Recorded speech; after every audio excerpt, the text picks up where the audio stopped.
국민 앵커 백운기, 정확한 분석, 날카로운 시각. 백운기가 하면 다르다. 여러분 안녕하십니까, 백운기입니다. 현충일 휴일 잘 보내셨습니까? 월요일 같은 수요일입니다. 이제 사흘만 일하면 또 주말인데 샌드위치 휴일 이런 것이 매력 아닙니까? 송영길 전 민주당 대표가 오늘 아침에 또 검찰에 자진 출석했는데요. 검찰이 부르지도 않는데 두 번씩이나 간 이유가 뭘까요? 송영길 전 대표는 기자들과 만나서 검찰이 출국 금지까지 시키면서 한 달 반이 넘도록 소환도 못한다 이렇게 비판하면서 김건희 여사 주가 조작 사건은 왜 손도 못 대느냐 소리를 높였는데 아마 이 말을 하고 싶어서 간 게 아닌가 싶습니다. 검찰이 부르지도 않는데 두 번이나 스스로 나간 송영길 전 대표도 좀 이상하고 송 대표가 말한 그 내용도 좀 이상하고 아무튼 지금 세상은 좀 상식과 떨어져 있는 것 같습니다. 생방송 백운기의 정치본색 출발합니다.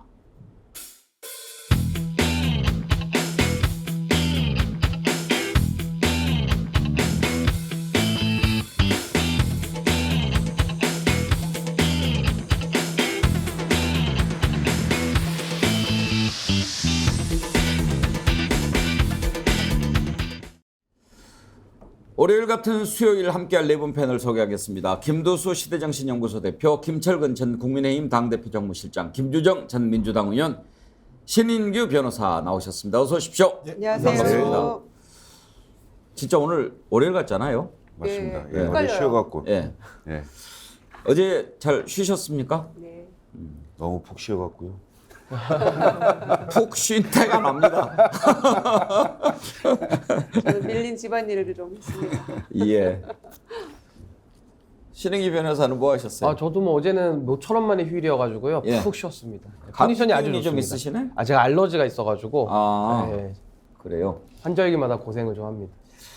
휴일날 대체로 뭐 하는지 궁금한데 우리 김두수 소장은 왠지 좀 고상하게 휴일을 보내실 스타일 같아요. 어제는 춘천 청평사라고 예. 거기 저는 영화도 찍고 그랬던 데 아닙니까? 말은 많이 들었고 옛날에 대학생 시절에 데이트 고스란히 이야기 들었는데 예.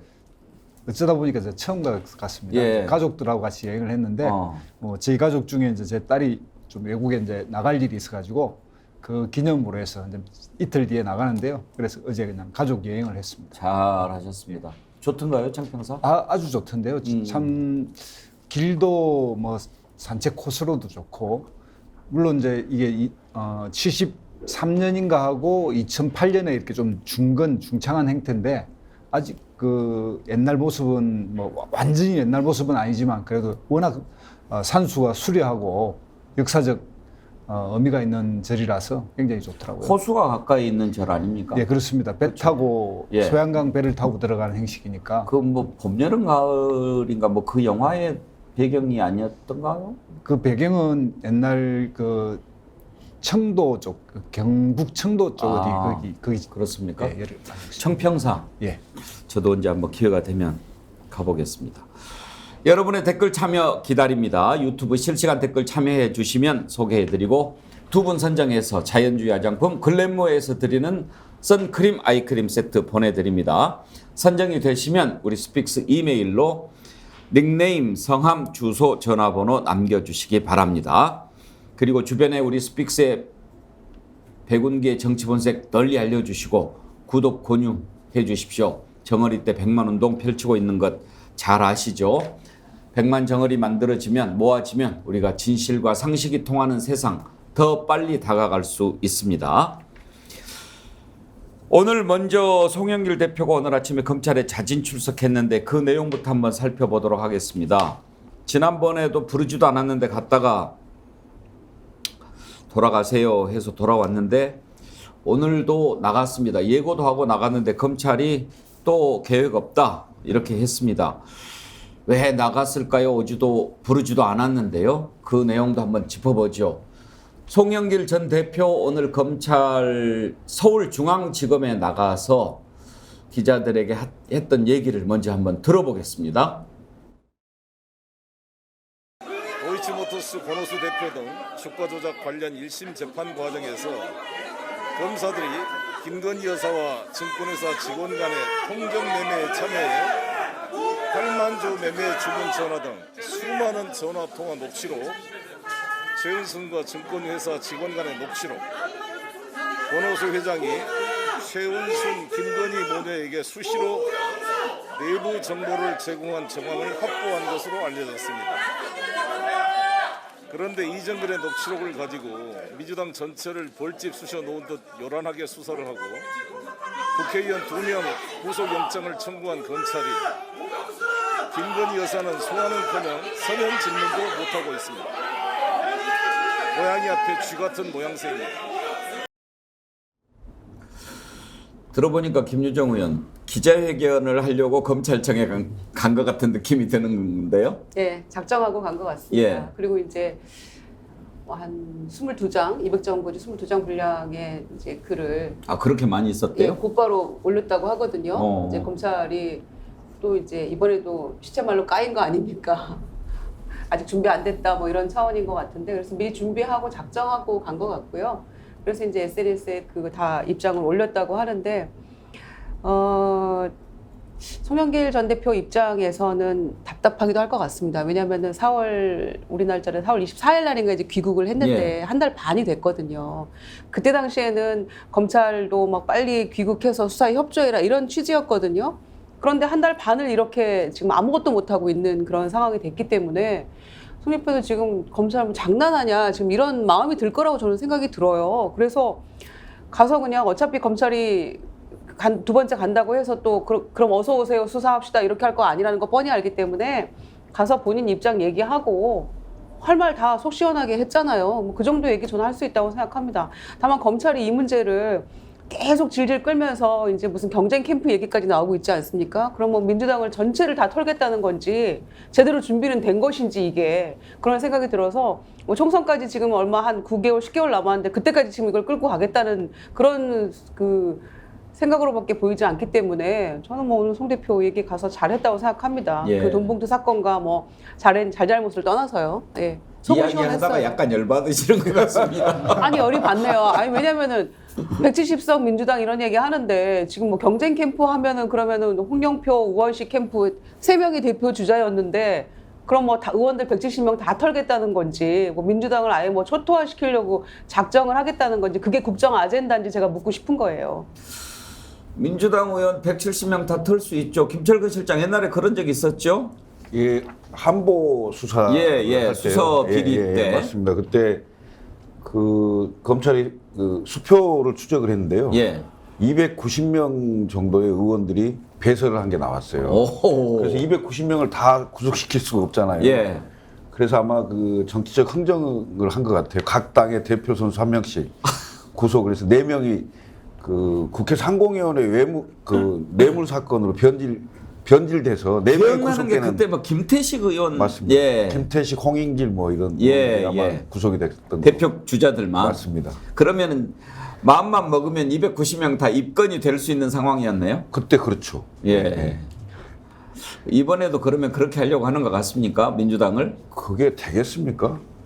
왜냐하면 그때는 수표를 추적을 했기 때문에 수표로 그 한보 회장이 각 당 대표와 대통령에게 준 겁니다. 그리고 그 수표를 이른바 오리발이라고 해서 추석 때 그 총재가 의원들에게 300만 원, 500만 원씩 이렇게 오리발이라고 해서 주는 거죠. 예. 그걸 이제 대표와 총재가 주니까 아무 의심 없이 의원들이 그냥 뒤에 배설을 해갖고 쓴 겁니다. 그러니까 검찰이 수표를 추적해서 증거가 나왔기 때문에 이건 문제가 됐던 일인데 지금 민주당의 그건 현금이 대부분 혹시 전달됐다면 현금이었을 거고 예. 그다음에 전달된 장소 뭐 이런 게 특정이 제대로 안 돼 있고 그냥 무슨 지금 이정근 전 사무부총장하고 강내구 씨하고의 그 녹취록 전화 통화 내용만 있는 거잖아요. 이게 확인이 되기가 쉽지가 않아요.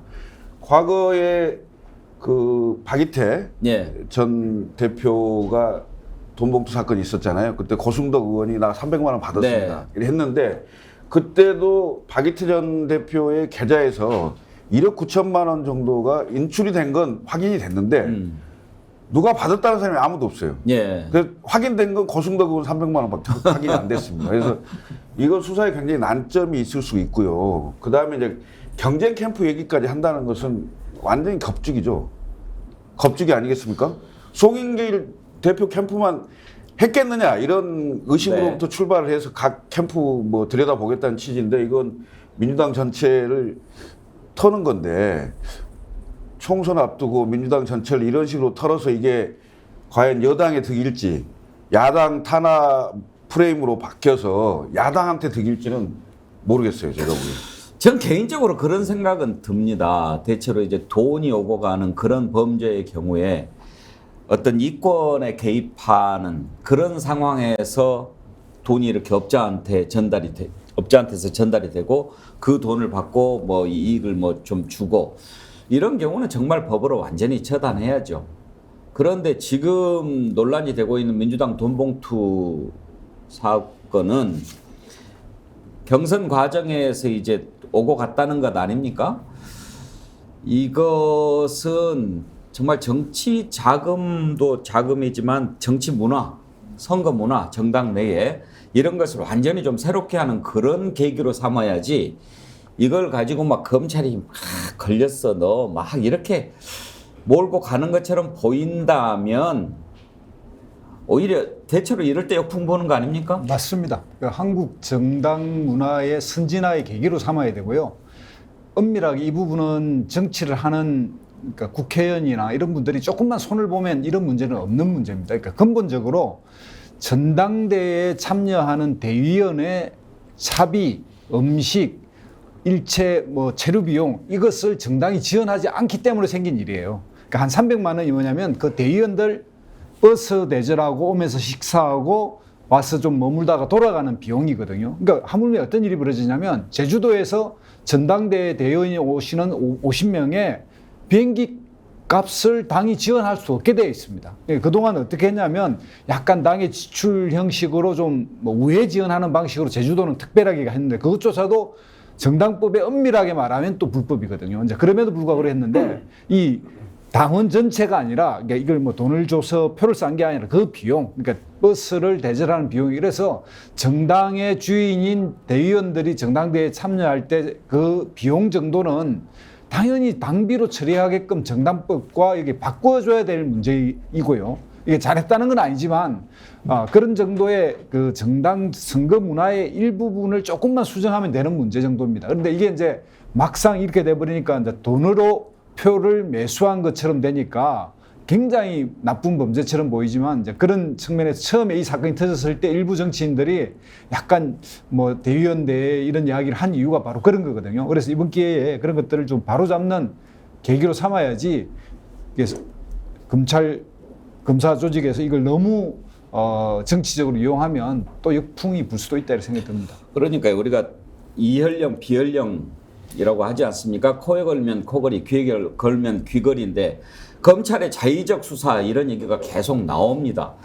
정말로 엄단해야 될 그런 범죄들이 있지 않습니까? 그런데 검찰이 자의적으로 이것은 이렇게 하면 정권에 유리할 거야 이런 식으로 만약에 하는 것을 국민들이 느낀다면 그건 결코 검찰에도 도움이 안 되지요.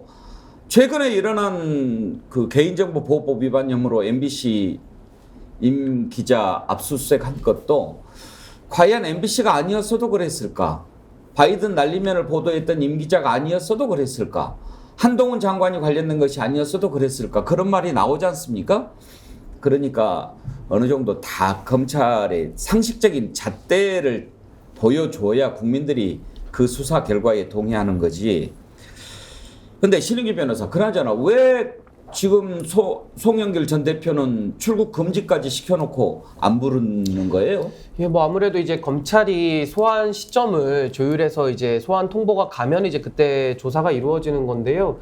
저는 이게 참 대한민국의 그 반정치주의의 저는 끝을 보여주고 있다라고 봅니다. 제가 생각하는 반정치주의라는 것은 이제 검찰 정치인데요. 검찰 정치가 두 가지가 있습니다. 이제 사법의 정치화가 있고요. 정치의 사법화가 있는데 이 둘 다 나쁜 겁니다. 지금 송영길 대표가 하고 있는 것은 사법의 정치화죠. 자신의 사건을 정치적으로 이제 정치 쟁점화 시키는 것이고 지금 검찰이 검찰권을 불공정하게 행사한다는 의혹을 받는 소위 말하는 이 정치 검찰 행태 있지 않습니까? 이거는 정치의 사법화거든요. 그러니까 이 두 가지가 다 지금 문제가 있는 겁니다. 근데 동시에 지금 대한민국 사회에서는 이 두 가지 문제가 압축적으로 좀 나타나고 있다는 게 현재의 문제고요. 저는 한동훈 장관이 검찰을 총괄하고 있는데 한번 묻고 싶어요. 그러니까 본인의 개인정보 위반이라고 하는 본인이 피해자인 사건은 방송국을 수사하고 압수수색하고 뭐 기자의 속옷까지 뒤지고 뭐 여러 가지 수사를 거의 뭐 벌떼같이 하지 않습니까? 그러면 왜 김건희 여사에 대한 수사는 왜 안 하며 최은순 여사에 대한 수사는 이것도 왜 부실하며 특히 대장동의 몸통이라고 할 수 있는 이재명 대표랑 박영수 전 특검도 몸통에 준하거든요. 왜 이분들에 대해서는 소환 한 번 안 합니까? 그러니까 지금 검찰권의 행사를 누가 봐도 자의적으로 하거든요. 그러니까 저는 돈봉투 사건 저는 발본 3건 했으면 좋겠습니다. 뭐 300명 전체가 수사 대상이든 말든 뭐 법과 원칙대로 저 하는 거 찬성합니다. 그렇다면 그 법과 원칙이 반쪽짜리가 돼서는 안 되고 본인 편이라고 여겨지는 박영수 전 특검에 대해서도 엄격하게 수사해야 되는 거 아닙니까? 제가 볼 때는 박영수 전 특검에 대해서는 수사할 때가 뭐 수십 곳도 넘을 것 같은데 전혀 움직이지 않거든요. 그러니까 저는 한동훈 장관이 자기 관련된 사건 그리고 자기 편으로 인식되는 사람들에 대한 사건에 대해서는 검찰권을 쓰지 않고 또 상대방에 대해서는 저렇게 쓴다는 것은 아까 제가 서두에 설명드린 이 정치의 사법화라는 이 반정치주의에 대한 문제를 검찰이 이것은 정말 대한민국 정치에 있어서는 안 될 일을 지금 하고 있다. 저는 이렇게 봅니다. 하여튼 검찰 수사가 이게 실력이 부족해서 그런 건지 아니면 도대체 무슨 계산을 하느라고 그런 건지 대체로 예상되는 수순들 있지 않습니까? 그래 이 정도면 불러서 조사하고 이 정도면 영장 청구하고 기소하고 이렇게 좀 가야 되는데 어떨 때는 부지하 세월이에요. 그거 제가 설명드리면요. 지금 검찰이 마음이 콩밭에 가 있어서 그렇습니다. 어디에 가 그러니까 있습니까? 쉽게 말하면 윤석열 대통령이 총장 시절에 예. 재미를 많이 보지 않았습니까? 이 검찰 수사권 가지고. 그러니까 지금 검사들한테 좋은 교훈, 나름대로 아주 이상하지만 그 좋은 교훈으로 검사들이 배우고 있는 거 아니겠습니까? 본인이 갖고 있는 이 권한, 신성하게 국민으로부터 위임받은 이 검찰권이라는 것을 자기 마음대로 써가지고 대통령까지 되는 세상이 돼버린 겁니다. 이게 반정치의 특징이라고 할 수 있는 아까 사법의 정치와 정치의 사법화인데 지금 저는 검사들이 다 지금 정치하면서 자신들의 정치적 이익을 생각하지 않으면은 이렇게 불공정하게 할 수가 없다. 저는 이렇게 봅니다. 지금 대한민국 검사들이 다 대통령 꿈을 꾸고 있다 이런 말씀인가요? 저는 상당한 롤모델로 저는 작용하고 있다고 보고요. 뭐 윤석열 대통령까지 갈 것도 없이 아니 한동훈 장관 하는 거 보십시오. 한동훈 장관이 검사로 하다가 갑자기 뜬금없이 장관이 돼가지고 지금 하는 거 보면은 누구보다 정치적으로 본인의 사건을 이용하지 않습니까? 전 검사들이 거기서 지금 뭘 배우는 거 아니냐, 좀 잘못 배우고 있다 이렇게 봅니다. 김철근 실장, 신인규 변호사가 좀 더 세진 것 같아요. 아니 근데 그 모든 검사를 다 그렇게 보면 안 되고요. 예. 그러니까 이른바 검사 중에서도 각 부서가 있잖아요. 그 중에 이제 특수부 예. 검사들을 아마 얘기하는 걸로 네. 보이는데 이른바 특수통이라고 하는 거잖아요. 지금 얘기했던 박영수 특검도 특수통이고 지금 대통령이 대신 윤석열 대통령도 특수통이고 한동훈 특수통이고 그러니까 특수통 검사들이 수사를 기획하고 이것을 언론을 잘 이용하고 이게 그 차질화돼 있죠 사실은. 그리고 그렇게 해서 그 사건을 정리하고 뭐 이런 그 차질화돼 있는 그 검찰 수사의 행태를 지금 뭐 비판하는 측면이라고 보고요. 일반적으로 많은 검사분들은 그렇지 않죠. 형사부 정말 고생 많이 하거든요. 예. 몇 건씩 하루에 몇 건씩 처리해야 되는 그런 고생 많이 그 김웅 검사 시절에 썼던 검사내전 있잖아요. 그 검사내전 소설이 드라마 됐는데 예. 거기 보면 형사부 검사들 엄청 고생 많거든요. 그리고 정말 성실하게 수사합니다. 그래서 일부 특수통 검사들을 비판하는 걸로. 제가 변호사인데 검찰 전체를 제가 매도하겠습니까? 전혀 그렇지 않고요. 제가 아까 특정을 했던 사건들이 너무나도 편향적이고 아니 일례로 한동훈 장관 저 영장 청구한 그 검사는 도대체 생각이 있는 겁니까? 그 방송사에 대해서 영장을 청구를 검사가 있거든요. 그러니까 그런 검사에 대한 이 업무 행태를 비판 안 할 수 있겠습니까? 저는 신인규 변호사 말씀하실 때 고개를 100번도 더 끄덕였어요. 하여튼 검찰의 수사 잣대가 근데요, 검찰뿐만 아니라 어떤 기관이든지 어떤 자리든지 국민들 눈높이에 국민이 생각하는 상식에 어긋난다고 하면 결코 말로가 좋지 않습니다. 좋을 수가 없습니다. 국민이 원치 않는데 지금 또 이것도 좀 고개를 갸우뚱하게 만드는 기사인데요. 지금 김성태 쌍방울그룹 전 회장이 여러 가지 혐의로 지금 구속돼서 조사받고 있지 않습니까? 그런데 이런 진술을 했다라는 게 기사가 나왔어요.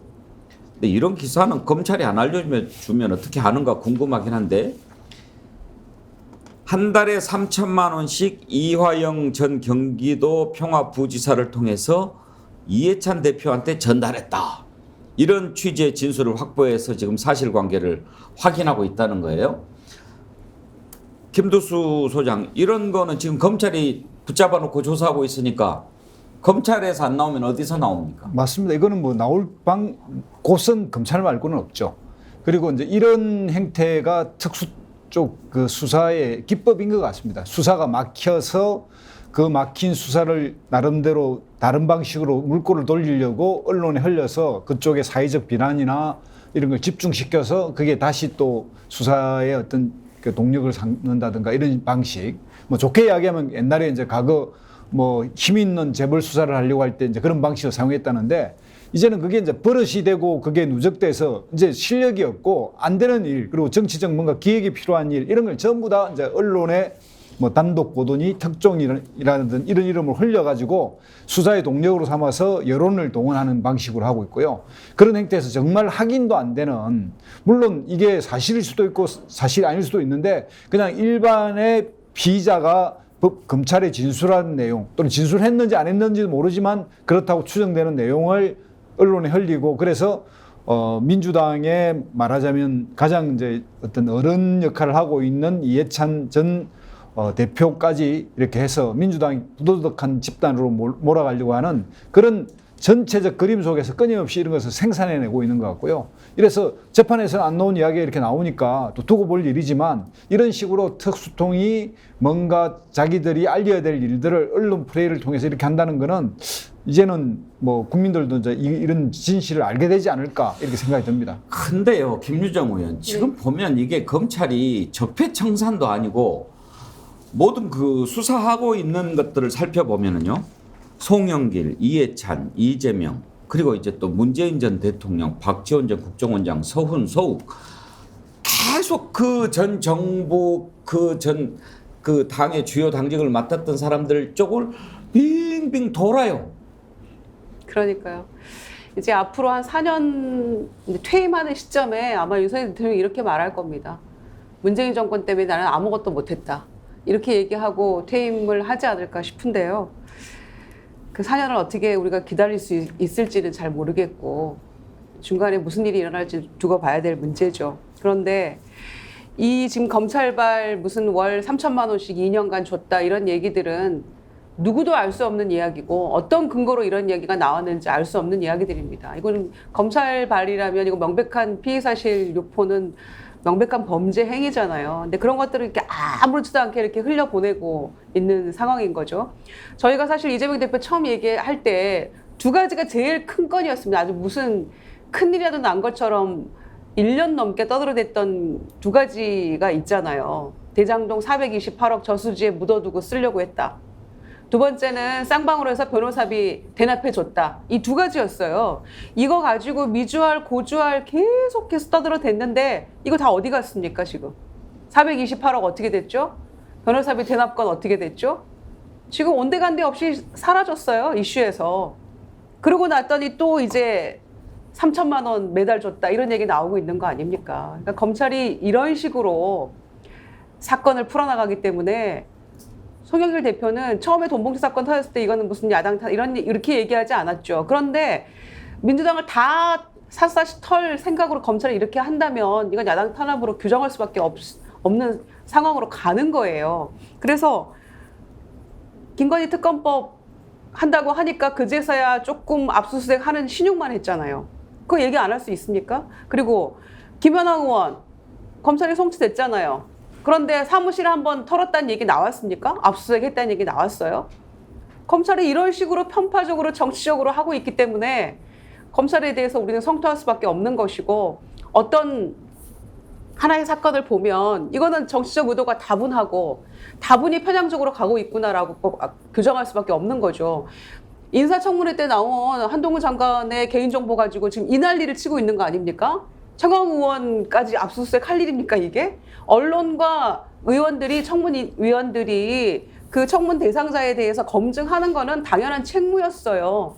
그런데 이거는 이제 인사청문회 근간을 흔들려는 그런 행태라고밖에 볼 수가 없는 것이고, 이 전반적인 모든 것을 놓고 봤을 때 정말 검찰 이렇게 가서는 안 된다. 다시 한번 규탄합니다, 저는. 근데 저는 여기 조금 생각을 달리하는데요. 저는 문재인 정부가 지난 5년 동안 집권을 했기 때문에 저는 마땅히 수사해야 될 부분이 있으면 수사해야 된다고 봅니다. 그것까지 다 이제 뭐 물타거나 이러면 안 되는 것인데, 근데 저는 이런 거죠. 검찰의 수사권이 너무 한쪽에만 지금 편향되면서, 그렇죠. 쉽게 말하면 박영수 전 특검이나 뭐 예를 들면 그 대장동 관련해서 양지식 특검보나 이런 사람들 많거든요. 근데 여기에 대해서 수사를 전혀 안 하고, 또 대통령 뭐 장모나 뭐 김건희 여사에 대해서 수사권을 전혀 행사하지 않거나 봐주기 때문에, 이러면은 당연히 마땅히 수사해야 될 것까지도 이거 수사권이 불공평하네? 그럼 이 수사도 오염된 거 아니야? 이런 인식을 주면서 그럼 검찰은 아무것도 못하게 되거든요. 그러니까 저는 좀 윤석열 대통령이 본인이 검찰 출신이기 때문에 정말 검찰권 행사 하나하나 할 때마다 진짜 신중해야 되는데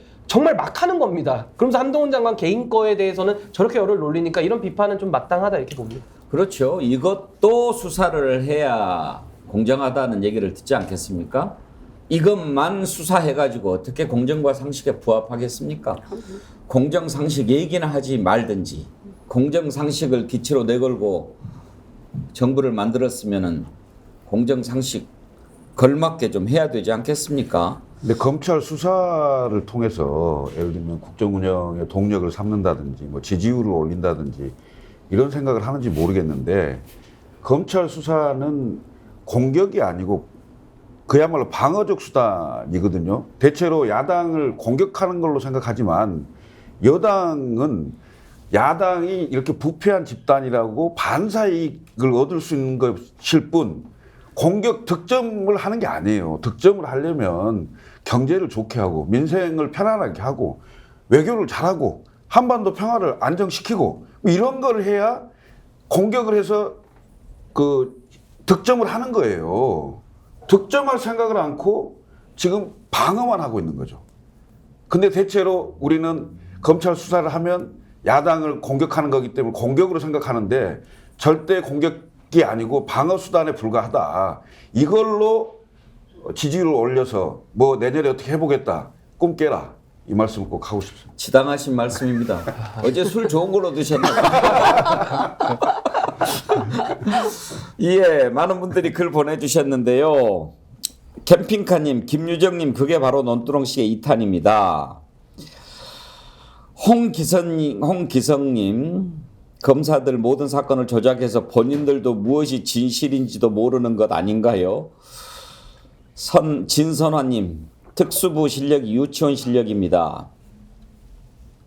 이지훈님, 없는 죄도 만들고 압수수색해서 사람 죽이는 검사는 꼭 되돌려 받기를 바랍니다.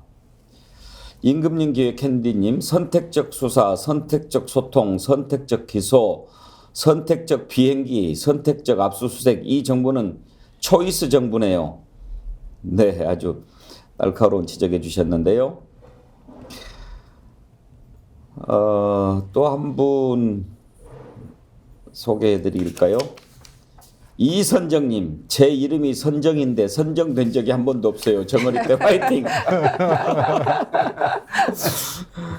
선정되셨네요. 이름을 정어리라고 하신 분도 계시고요.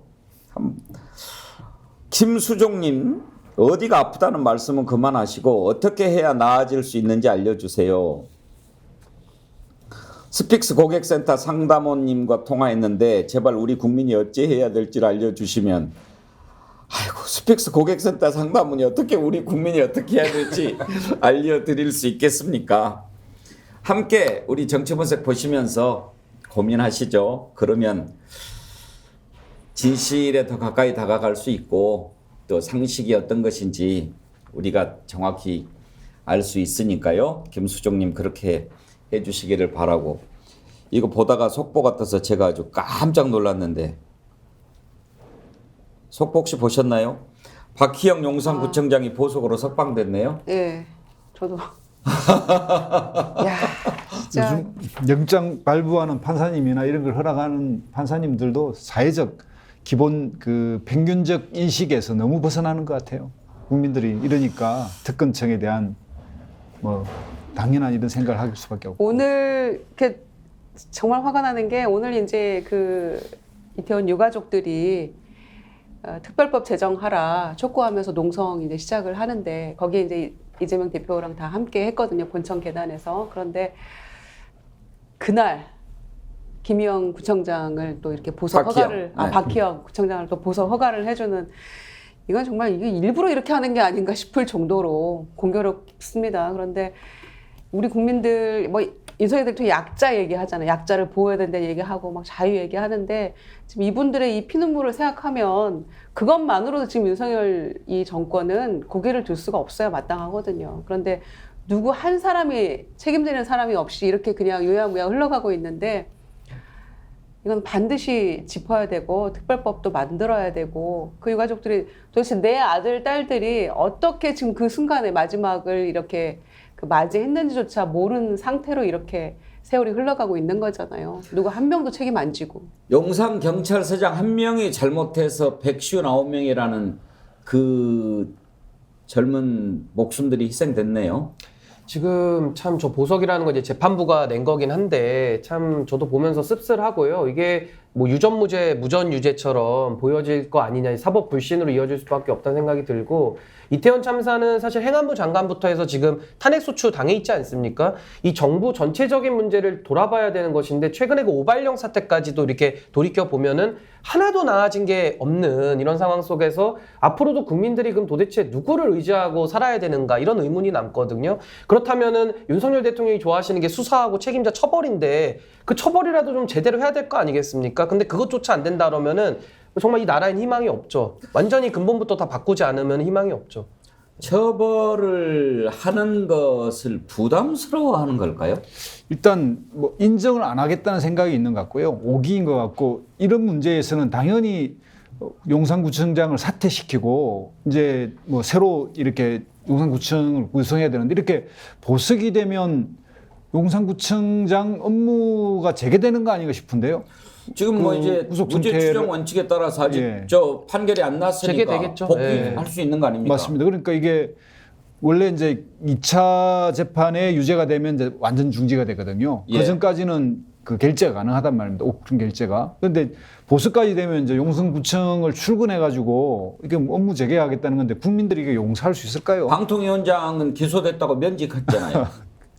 뭐 지금 이거는 뭐 면직시킬 수 있는 위치는 아니지만 그래도 뭐 당 대표도 마음대로 하고 그러는데 뭐 구청장 하나쯤이야 뭐 맘만 먹으면 정리 못 합니까? 그 용산이 권영수 장관 지역구거든요. 예. 근데 정치적으로는 사실 빨리 책임을 졌어야 옳죠. 근데 지금 아마 탈당했을 거예요. 그래서 당에서 어떻게 할 수 있는 상황이 안 되고 지금 사법부가 결정을 내리긴 했지만 검찰의 의견이라는 게 있었을 거예요. 그렇지 않아요, 변호사님? 아마 검찰 의견이 그 호의적이었기 때문에 아마 사법부 판단도 그 영향을 받았을 거예요. 그래서 이건 국민정서법 위반이죠, 사실은. 이거 이렇게 그 해당 지역의 그 행정 책임자였는데, 하여튼 도덕적이든 정치적이든 형사적이든 뭔가 책임을 져야 될 상황이고 하나도 풀린 게 없는데 이런 식으로 처리된다. 이건 용납하기 어렵죠, 국민들 입장에서는. 결국은 제가 보기에는 그 정치적 책임은 정부 여당이 질 수밖에 없는 구조로 흘러가지 않을까 이렇게 생각이 됩니다. 도대체 이태원 참사를 바라보는 이 정부의 인식과 시각이 뭘까 궁금한데요.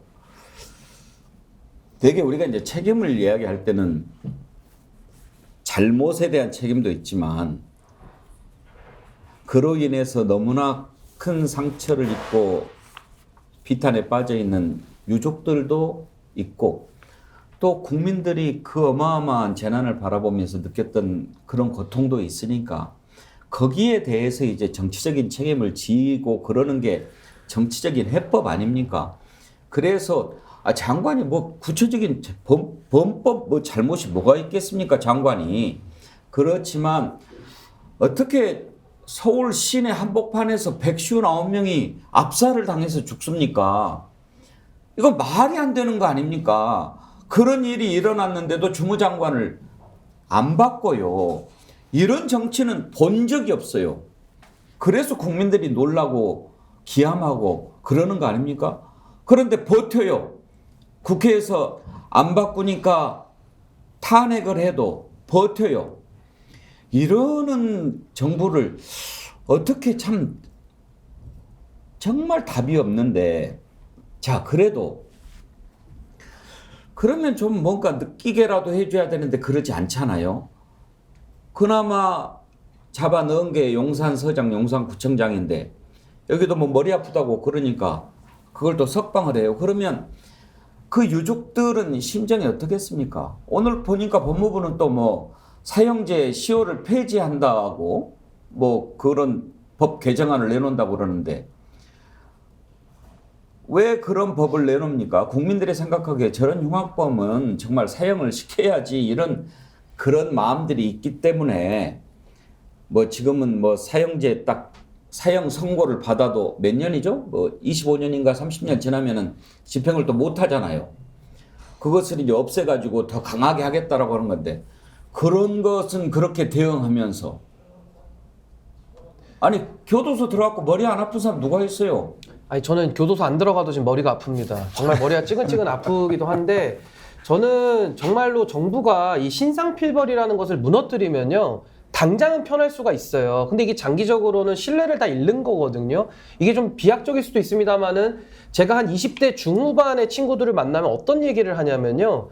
본인들이 고등학교 때 그 세월호 참사를 겪었답니다. 이제 본인들 또래들이 안타깝게 생명을 잃었으니까요. 근데 그러고 나서 코로나 때 그렇게 고생하면서 대학 생활도 어떻게 보면 참 격리돼서 지낼 수밖에 없었는데 그렇게 풀려가지고 저렇게 좀 재밌게 놀 수 있는 축제의 자리에서 저렇게 사람들이 많이 한 번에 죽었거든요. 그렇다고 한다면은 저런 상황에서 누군가는 피해자가 있으면 가해자가 있거나 가해는 아니더라도 누군가는 정무적으로나 법적으로 책임을 져야 이게 끝나는 것인데 지금 이렇게 되면 아무도 책임 안 지지 않습니까? 그냥 붕 뜨는 거거든요. 그러면은 피해를 보고 돌아가신 분들은 수두룩하고 그 유가족들이 지금 살아계시는데 아무도 책임지지 않는 정부. 그럼 이거 기성세대가 뭐 문제 있는 거 아닙니까?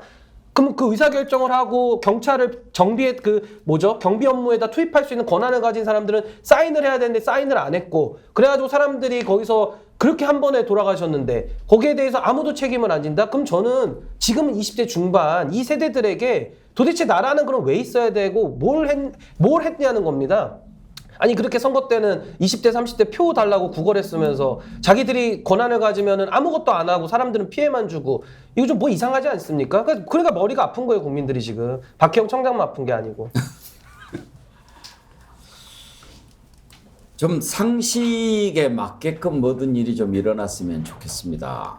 우리 정치 분석이 그렇게 외치는 게 상식 아닙니까? 제가 원래 외쳤던 게 아닙니다. 다른 사람이 외쳤는데 도대체 그게 사라져가지고 지금 찾고 있는 거지요. 또 한 가지 비상식적인 일 한번 짚어보겠습니다. 지금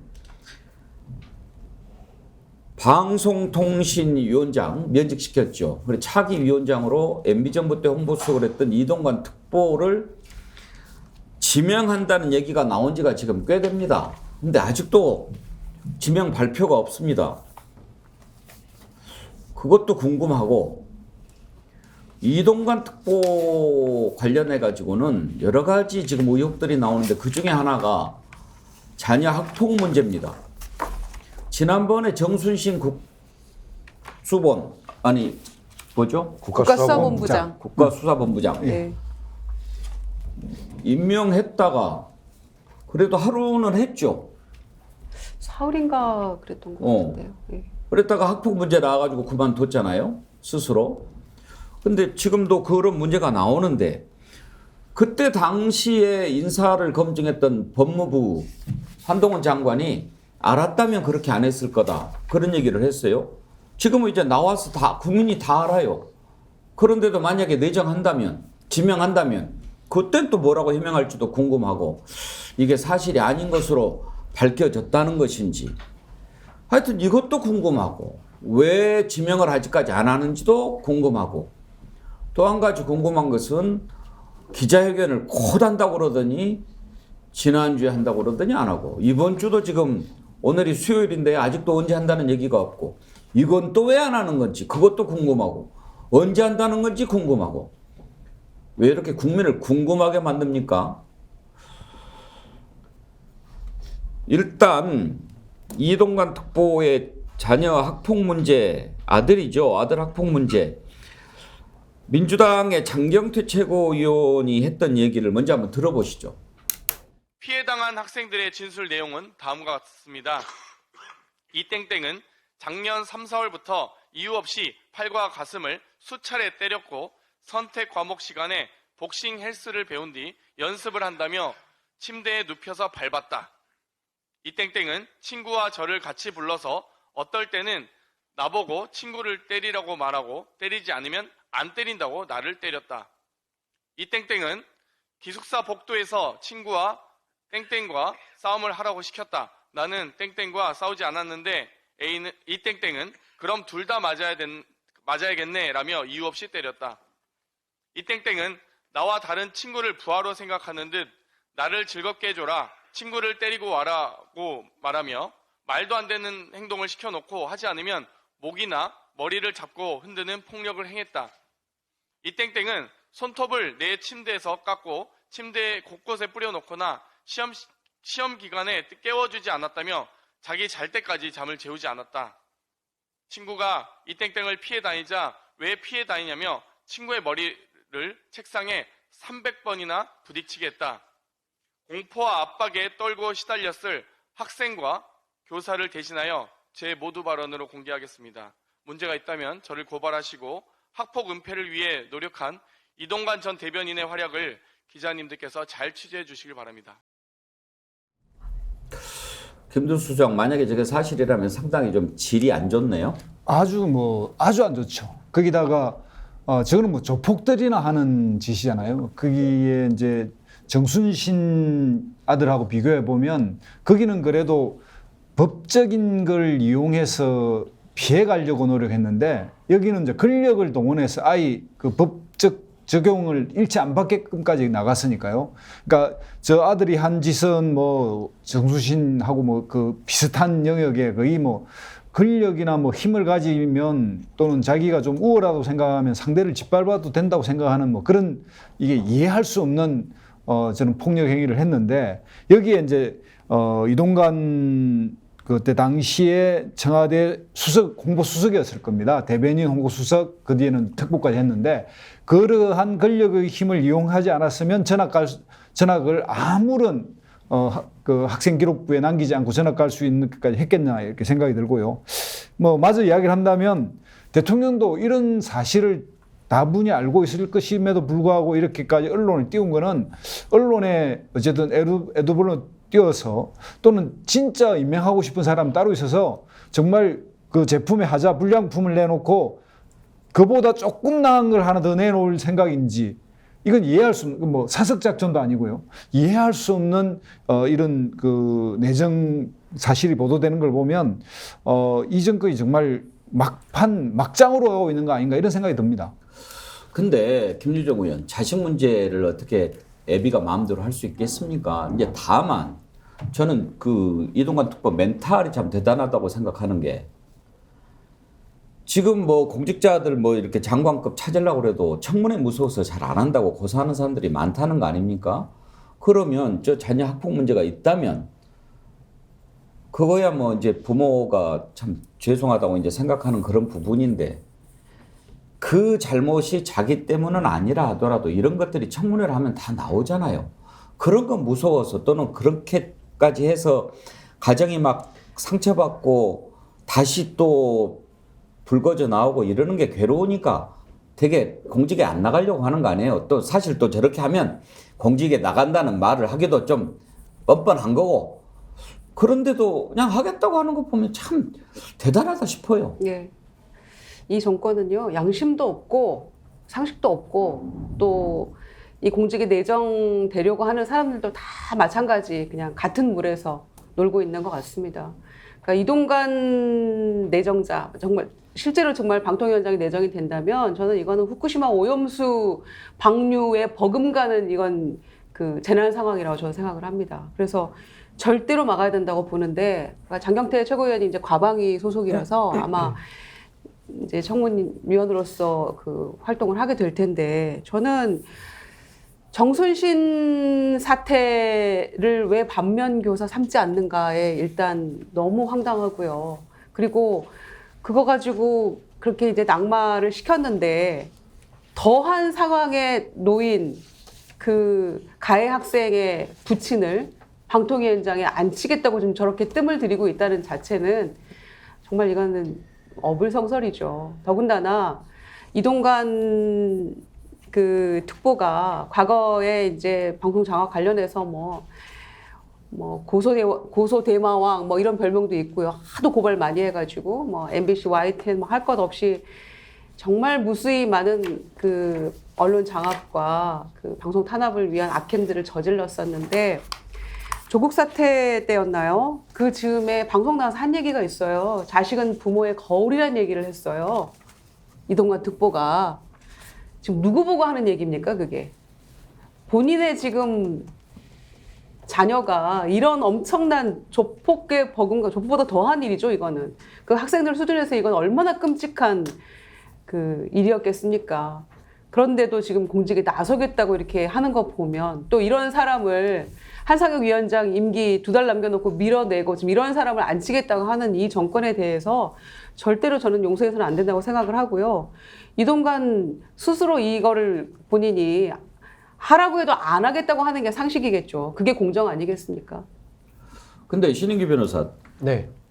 정순신 사태 때 인사정보관리단 법무부 산하 있잖아요. 알았다면 그냥 넘어가지 않았을 것이다. 그렇게 얘기했어요. 이번에는 그러면 이렇게까지 나왔는데 그걸 어떻게 검증을 했을까요? 그러니까 지금 일단 이동관 그 위원장 내정자라고 하기도 조금 애매합니다. 지금은 이제 그 인사 뭐 검증 내지는 아직 발표는 안 했기 때문에 뭐 저는 상당 부분 이제 정무적인 고민을 하는 걸로 보이는데요.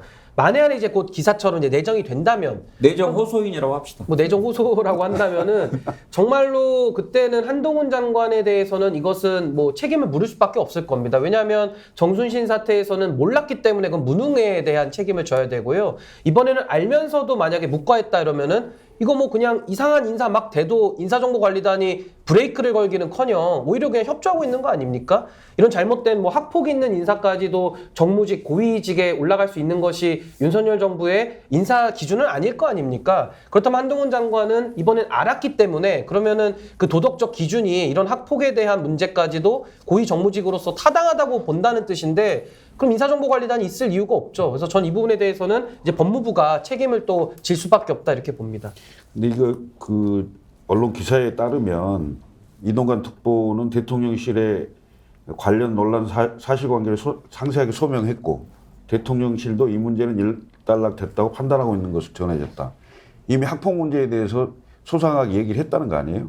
그리고 또 다른 얘기는 이동관 특보를 단수 후보로 검증을 마쳤고 이동관 특보도 인사청문회 사전 준비에 들어간 것으로 알려졌다. 그러니까 거의 내정 발표 시점에 와 있는 거죠. 원래 그제 발표한다고 기사가 나왔어요, 아침에. 그래서 그날 발표할 줄 알았는데 아직까지도 지금 발표를 안 해요. 아니 왜냐하면 2명이 될 가능성이 있기 때문에 그렇습니다. 한상혁 위원장이 지금 법원에 가처분 신청을 내놨잖아요. 예.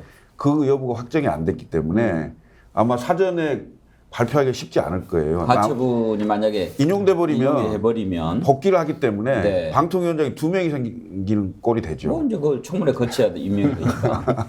예. 근데 그런 것 같고요. 제가 보기에는 이 문제를 굉장히 심각하게 저는 바라봐야 된다. 이 정부가 이 정권이 과거의 반면교사를 삼아야 돼요. 민주당 정권일 때 조국 사태로 사실상 민주당 정권이 위험하게 된 거죠. 어찌됐건 중도층이 전부 대거 이탈하는 상황이 생겼기 때문에 그런 건데 지금 윤석열 정부에서 학폭 문제가 이미 언론을 통해서 다 나오고 문제가 있다는 그게 국민들 사이에 다 퍼져가고 있는데 그래도 임명을 강행한다?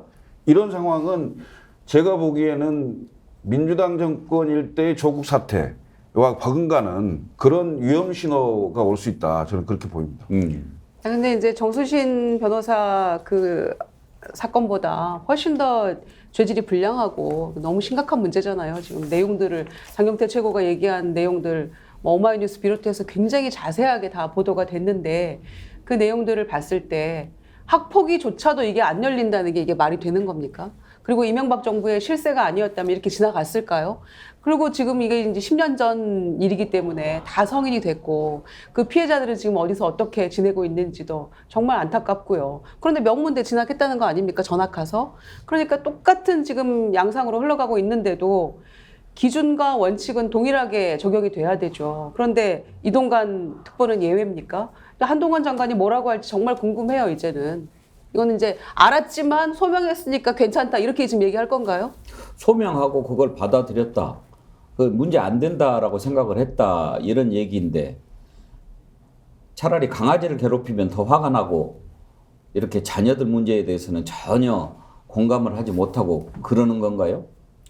그러니까 한동훈 장관의 도덕 기준으로는 저런 정도의 학폭이 나온 문제까지도 고위직 정무직에 임명되는데 문제가 없다는 건지 그걸 국민한테 밝혀야 될 것 같고요. 만약에 이동관 지금 뭐 전 특보를 임명한다고 한다면은 그러면 정순신 또 본부장은 또 엄청 억울하지 않겠습니까? 그러니까 이게 막 기준이 다 꼬이는 거예요. 그러니까 저는 원칙을 세웠으면 그 원칙대로 가는 것이 맞고 저는요 이동관 전 수석은 이 학폭 논란 제외하더라도 전 자격이 없다고 봅니다. 아니 이미 MB 때 다 검증되신 분 실패했는데 뭘 또 갖다가 또 쓴다는 말입니까? 만약에 임명한다 그러면 이건 방송장악을 위해서 그냥 뭐 이동관 특보 손에 피를 묻혀주겠다 이거 얘기밖에 안 되거든요. 그래서 저는 뭐 인사 자체가 일단 문제가 있기 때문에 이 학폭 때문에 더더욱 안 되는 거죠. MB 때 얘기를 하셨는데요. 재밌는 게 지금 이제 방통위 사무처장을 최근에 임명했잖아요. 조성은 감사교육원장인데 감사원에서 쭉 있었고 방송통신 경험은 전무한데 이 조성은 사무처장이 MB 때 민정수석실의 공직기강 비서관실 행정관이었더라고요. 근데 그때에 이동관 특보가 홍보수석이었고 한동훈 장관이 민정수석실의 선임행정관이었고 이렇게 돼 있어요. 그러니까 다 그때 식구들인 거예요. 그러니까 방송통신 경험이 전혀 없는데도 우리가 얼른 생각해 보면 그렇죠. 야, 그때 내가 데리고 있어 봤는데 그 애가 내 말 잘 들어. 내가 거기 위원장 갈 거니까 걔를 갖다가 사무처장에 넣어놔. 이렇게 하지 않았을까? 이렇게 생각하는 게 상식적 아닙니까? 맞습니다. 이게 지금 어쩌면 너무나 일관되게 그리고 일사불란하게 자기 하고 싶은 대로 하고 있는 증거이기도 하죠. 그러니까 실제 방송을 장악하고 그리고 방송에 그때 당시 했던 뭐 많은 그 폐해를 우리가 다 경험했지 않습니까? 그리고 뭐 고소고발도 있었고 또 KBS 뭐 MBC 그 많은 그러니까 한국의 언론 자유 지수를 상당히 뭐 20몇 위를 또 떨어뜨리는 그 일을 했는데 그걸 다시 한번 역사를 반복하겠다는 건 웃기지 않습니까? 정말 한 번은 비극으로 한 번은 희극으로 끝난다라고 하는 그 두 번에 반복된다는 이야기를 하는데 이렇게 희극적 요소로 다시 한번 방송위원장으로 이렇게 밀어붙인다면 윤석열 정부는 이제 시중에서 하는 말대로 보면 그러니까 공정이 아니라 꽁정이고요. 상식이 아니라 쌍식입니다. 정말 이거 쌍자가 들어갈 정도로 국민들이 불쾌하고 분노스러운 일들을 이런 식으로 대놓고 하는 거는 그리고 이런 일들을 할 때 만약에 기준이 법적인 처벌이 없었고 법적인 문제가 없었다. 그래서 우리는 하겠다. 그러면 뭐 그런 행태로 보이고 있는 것 같은데 그러면 국민들이 정확하게 정치에서 심판을 하죠. 왜 그러면 이렇게 MB 정부 때 사람들 다 다시 모여가지고 이런 식으로 하려고 하는 걸까? 이걸 생각해 볼 수가 있어요. 김철근 실장. 저는 그런 생각이 들어요. 지금 이렇게 벌어지고 있는 것들이 MB 때 일들이 다시 이렇게 재판으로 일어날 일들이 몇 가지 있어요. 광우병 사태. 그것은 이제 오염수 방류.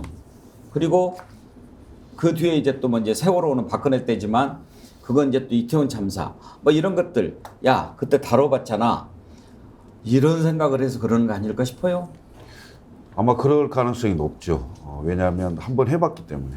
그다음에 기본적인 언론관이라는 게 있잖아요. 언론관이 그 언론사의 통제가 가능하다 이렇게 생각할 수가 있거든요. 또 실제로 그런 걸 해봤고, 그 다음에 그 경영진에 대한 교체 있잖아요. 그걸 자기 사람을 또 심어서 경영진으로 하여금 일정 정도 통제가 가능하도록 하는 방법.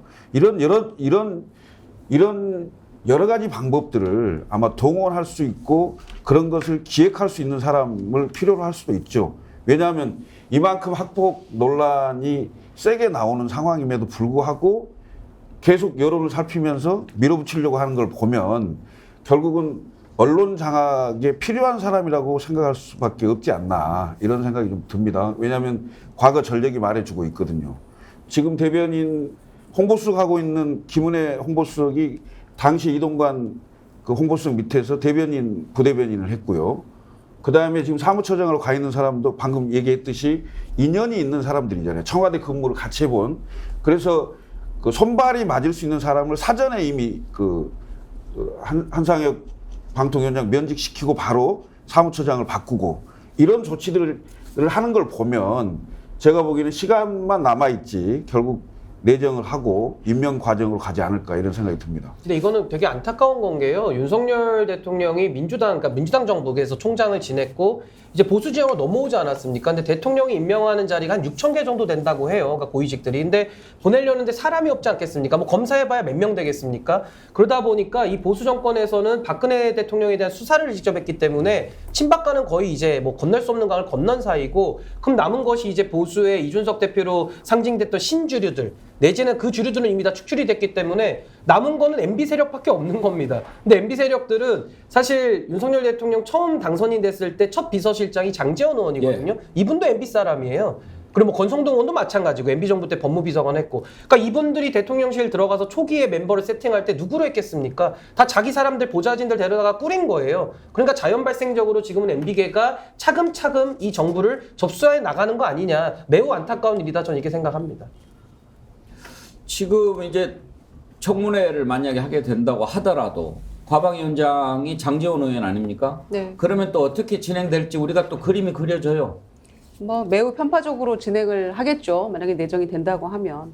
위원장 지난번에 행안위에서 하는 거 우리 다 목도하지 않았습니까? 얼마나 쥐잡듯이 잡는 것, 억지 부리고 본인이 이석해도 좋다고 했던 다 허락해놓고도 또 나중에 왜 자리를 뜨냐고 소리 질러대고 이런 모습 다 봤기 때문에 어떻게 진행이 될지는 뭐 불을 보듯 뻔한 상황이 전개가 될 텐데요. 그런데 이 원칙도 없는 이런 인사에 대해서 특히 학교 폭력 문제는 지금 이 문제 때문에 피해받은 학생들이 유명을 얼마나 많이 달리하고 있으며 부모님 걱정하실까 봐 말 못하고 있는 학생들은 또 얼마나 많을 것이며 이런저런 거 생각하면 정말 가슴이 무너지는 사람들 너무 많을 겁니다. 그런데 이런 사람을 버젓이 공정과 상식을 외치는 이 정권에서 또 무슨 법과 원칙 얘기하는 정권 아닙니까? 그런데 이런 사람을 방통위원장으로 내정하겠다라고 지금 계속 이 얘기를 하고 있는 것은 정말 이 정권이 무너지는 소리가 아마 여기서 비롯되지 않을까 저는 이런 생각까지 하게 되는데요.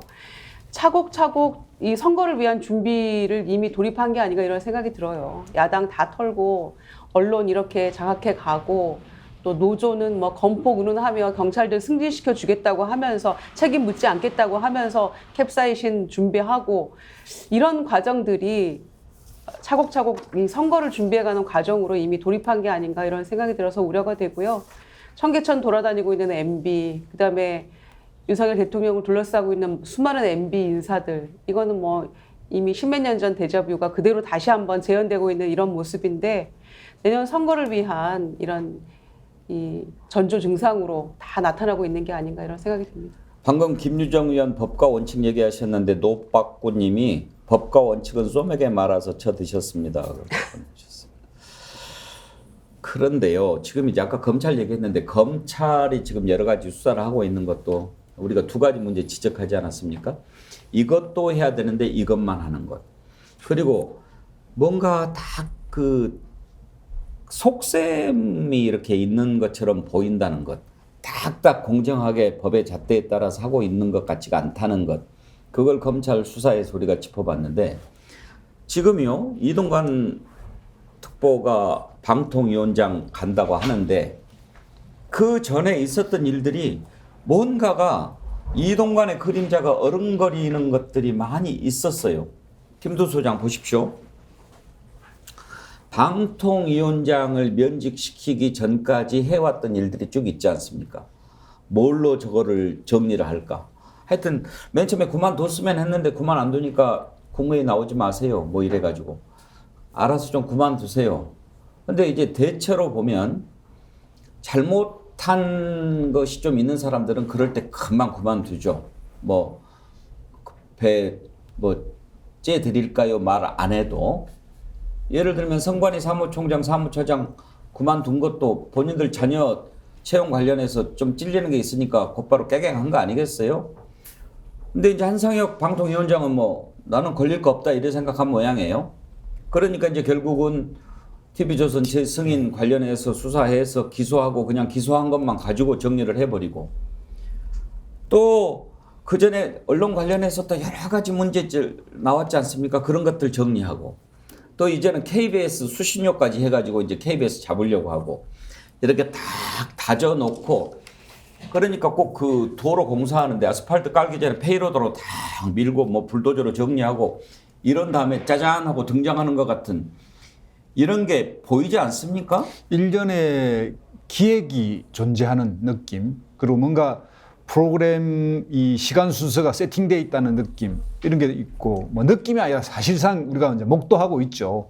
그러니까 KBS 수신료를 통합 징수한 거는 그나마 이 KBS라고 하는 이 언론의 그 성격이나 이런 것들을 국민들이 비판을 굉장히 많이 하고 6월 그 옛날 이제 80년대의 어떤 그런 소산이었습니다. 이게 좀 더 공정하고 공정 방송을 하라는 그런 무언의 국민들의 이제 저항 운동을 그나마 좀 국민들이 이렇게 전기하고 이렇게 통합해서 징수를 하면 그래도 안정적인 수신료를 걷게 되니까 그렇게 했는데 지금에 와서는 이제 이런 KBS에 이런 게 일체 마음에 안 드니까 그야말로 이제 좀 말하자면 국정을 책임지지 않은 어떤 뭐 시민운동 단체 그런 주장을 하면 어느 정도 이해는 하겠습니다.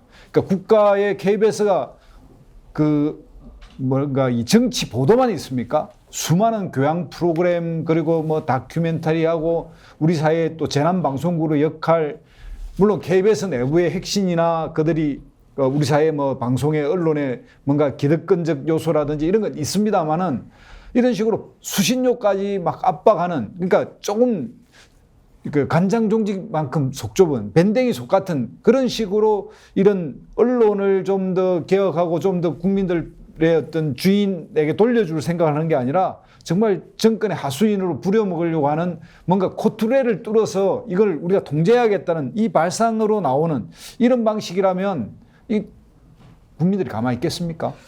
근데요, 김철근 실장 이제요. 국민들이 다 알아요. 아, 너네들이 이런 식으로 지금 계산을 때리고 있구나. 옛날같이 이렇게 생각하면 안 돼요. 당연히요. 예. 지금 이른바 국민의 민도라는 게 있잖아요. 정권 교체를 10년마다 하다가 5년에 하는 경우 이게 국민들이 선택을 자유자재로 그리고 굉장히 정확하게 보고 있다는 거죠. 그래서 제가 보기에는 지금 윤석열 정부가 집권 초 1년 정도 됐잖아요. 보통의 정권은 역대급 지지율이 보통 나오는 거잖아요. 안 그렇습니까? 보통 허니문 기간이라고 하는 건데 그 1년 동안 20% 중반대에서 30% 중반대까지 오가는 이런 정도의 지지율밖에 안 보인다는 것은 결국은 이미 윤석열 정권의 어떤 바닥이 다 드러난 거죠. 제가 보기엔 국민들이 이미 다 그걸 알고 있는 거고요. 지금 인사 문제도 지금 방통위원회 문제, 위원장 문제도 제가 보기에는 장제원 의원이 마지막 행동대장 역할을 할 것이다 이런 생각이 들어요. 예. 왜냐하면 국회에서 청문회를 할 건데 여야의 논쟁을 불러일으키거나 아니면 논쟁이 안 되면 위원장이 회의를 아예 파행으로 할 수도 있어요. 뭔가의 뭔 건을 만들어서 그래서 청문회 자체가 안 열릴 가능성, 열리다가 거의 그만두는, 그래서 파행으로 끝나고 청문 보고서 채택이 안 되고 그러고 임명을 강행하고 이런 수순으로 갈 가능성이 있고요. 그다음에 방금 이제 KBS 수신료 얘기도 했습니다만 이건 국민적으로 상당히 많은 논의를 해야 됩니다. 그리고 KBS에 대한 그 이른바 그 비판을 하는 지점들도 다 모아서 대안이 혹시 뭐냐, KBS 그러면 어떤 방향으로 가야 되냐, 이런 부분에 대한 국민적인 논의 과정도 없이 청와대에서 공고해서 각 부처에서 곧 시행할 것처럼 이렇게 가는 것은 너무 이해가 안 되는 거죠. 이른바 공영방송, 국영방송 KBS의 방향이, 혁신, 개혁 방향이 어떻게 가야 되느냐, 이거가 어느 정도 정리가 돼야 돼요. 국민적 공감대가 형성돼야 된다고 저는 보거든요.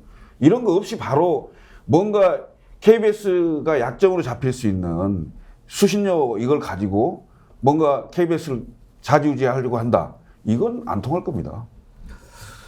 KBS 수신료 문제는 역대 정부에서 다 이렇게 이용을 했어요. 올려줄게 어떻게 해줘, 뭐 올려줄 테니까 뭐 해줄래, 뭐 이런 식으로 한 측면이 있지요.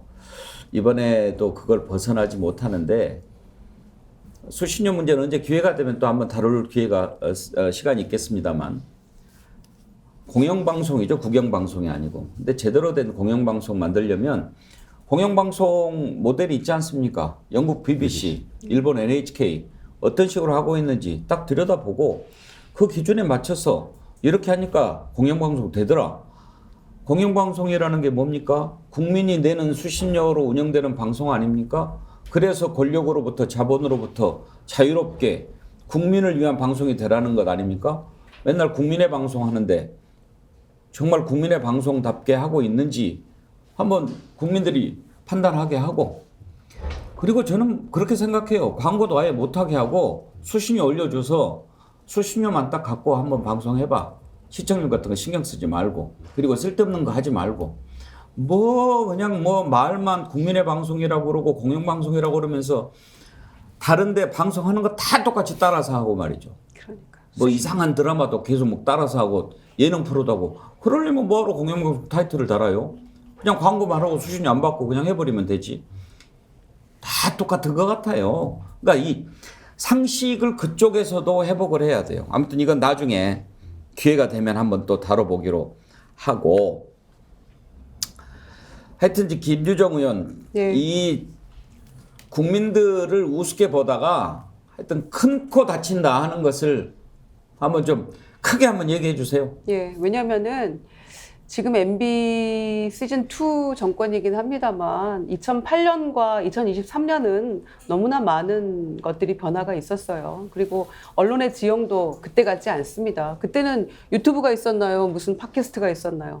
그런데 지금은 다른 경로로, 실제로 뉴스 안 보고요, 국민들이 다른 경로를 통해서 얼마든지 진실과 상식에 접하는 그런 기회가 많기 때문에 그때 MB 정권 생각하면서 지금 언론 장악을 시도하겠다? 그런 생각은 지금 아예 버리고 제대로 가십시오. 궁금한 거 하나 또 있어요. 지난번에 윤석열 대통령 지지율이 조금씩 올랐잖아요. 그때는 아무것도 한 게 없는데 왜 올랐을까? 그랬더니 아무것도 안 하니까 올랐다고 그래요. 이게 또 조금씩 또 내려가요. 아무것도 한 게 없는데. 그건 또 왜 그럴까요? 난 그것도 궁금해요.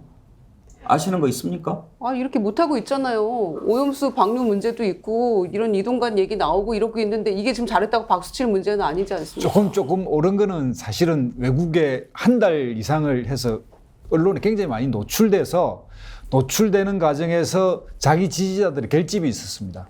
결집이 있었고요. 최근에는 이제 이러한 몇 가지 이제 지금 현재 윤석열 정부의 오버한 내용들, 이런 것들이 국민들에게 알려지면서 다시 이렇게 지지도가 빠졌고, 올라갈 때의 통계는 약간 보니까 보수를 응답한 사람들이 좀 다수 이렇게 그 표집이 됐어요. 그래서 그런 부분이 이제 했고, 그 지지율의 변화 같은 게 크게는 없었습니다. 그러니까 뭐 계속 오를 거라고 펌프질하고 올 거라고 막 언론들이 띄우니까 약간 그 응답하는 사람들이 좀 동조하는 그런 정도지 의미 있는 뭐 지지율 상승이 있었던 적은 없습니다. 근데 저는 윤석열 정부가 가장 비판을 이제 받게 될 지점이 뭐냐면요. 지금 저는 출산율 통계 있지 않습니까? 뉴스에서 가끔 보도되는데 전 볼 때마다 무서워 죽겠어요. 지금 0.7인데 앞으로 더 떨어질 일밖에 없다는 겁니다. 지금 신생아들 울음소리가 없다는 거거든요. 이 국가적 위기에 지금 한복판에서 정부의 역할이 그럼 뭐냐? 우리 공동체를 어떻게 유지 존속시킬 것이고 발전까지는 바라지도 않는데 어떻게 유지시킬 것이냐에 대해서 답을 내놔야 되는데 지금 뭐 개혁에 대한 단어만 나열되지 아무 내용이 없잖아요. 그러니까 여기에 대해서 저는 국민들이 책임을 물 수밖에 없고 또 하나는 이명박 정부가 박근혜 정부를 탄생시켰다고 해서 정권 재창출한 게 아닙니다. 그거 착각하시면 안 되고요. 결국 여당 내에서 정권을 교체당한 거거든요. 그래서 저는 MB 사람들 좋아하시는데 이미 흘러간 물로 저는 물레방아 못 돌린다. 그리고 그 물도 깨끗한 물도 아니에요. 제가 볼 때는. 그래서 조금은 좀 미래지향적인 인선, 미래를 좀 내다보셨으면 좋겠다. 이 말씀을 꼭 드리고 싶습니다. 정말 출산율 문제는 얼마나 심각한 문제입니까? 나라가 없어지는 문제인데 네, 그러니까요. 강아지 입양보다도 좀 더 많은 관심을 가져야죠. 지금 모든 대책을 거기다 쏟아 부어도 부족하거든요. 그럼요. 근데 지금은 이 문제에 대해서는 아무런 얘기가 없고 생각 자체가 없습니다. 전 이 폭탄 돌리기가요. 다음 정권이 누가 될지 모르지만 인수받아도요. 이게 될지를 모르겠어요. 이 골든타임이 있지 않습니까? 이 가임기가 있고 사람들이 결혼하는 정년기가 있는데 전 굉장히 지금 위기감을 느낍니다. 시간이 다 됐습니다만 그런 부분들은 언제 한번 우리가 꼭 짚어야 돼요. 정책의 실패가 나라의 흥망을 좌우하는데 역대 정부가 쭉 해온 정책들 가운데 지금 돌이켜 봤을 때 가장 잘못한 게 산하 제한 정책입니다. 그때 그냥 뭐 둘만 잘 기르자에서 뭐 하나만도 뭐 했다가 아들, 딸 구별 말고. 아들, 딸 구별 예. 말고 뭐 무턱대고 났다가는 거짓골을 못 면한다 뭐 이랬다가 지금 어떻게 됐습니까? 근데 그게 잘못됐다 하면 얼른 쉬프트를 바꿔야 되는데 생각이 없는 거예요. 생각이. 그러니까. 생각은 온통 다른 데가 있고. 국가의 존립의 문제인데 개 입양 얘기하고 비할 바가 아니죠. 그거는. 언제 이 정부의 정책 순위도 한번 우리가 토론 시간에 따져보도록 하겠습니다. 아무튼 저희 백운계 정치본색은 몰상식이 사라질 때까지 비상식이 사라질 때까지 계속 눈 부릅뜨고 상식과 진실을 얘기하도록 하겠습니다. 오늘 댓글 보내주신 분 중에 오랜만에 임금님 기획 캔디님 선택적 수사, 선택적 소통, 선택적 기소, 선택적 비행기, 선택적 압수수색 이 정부는 초이스 정부네요. 지적해 주신 임금님 기획 캔디님께 드리도록 하겠습니다. 스픽스 글래머가 함께 드리는 선크림 아이크림 세트 보내드리도록 하겠습니다. 주소 남겨주십시오. 오늘 함께 해주신 네 분 패널 감사드립니다. 수고하셨습니다. 감사합니다.